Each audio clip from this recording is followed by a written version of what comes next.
Салют, друзья, гости, подписчики, всем привет! Сегодня у нас в работе кроссовки, и как вы видите, здесь симметричные разрывы на сочной части, внешняя сторона. Нам повезло, и мы будем делать отделку. Мы пропустили процесс ремонта и сразу покажем вам результат.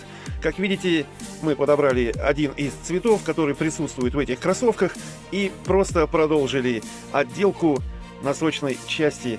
Я думаю, что она хорошо вписалась в этот дизайн, в эту модель кроссовок, и их можно дальше эксплуатировать и наслаждаться. Если у вас нечто подобное, обращайтесь. Будем рады и вам выполнить работу на совесть и качественно. Непременно всем желаем крепкого здоровья и до новых встреч в новых видео.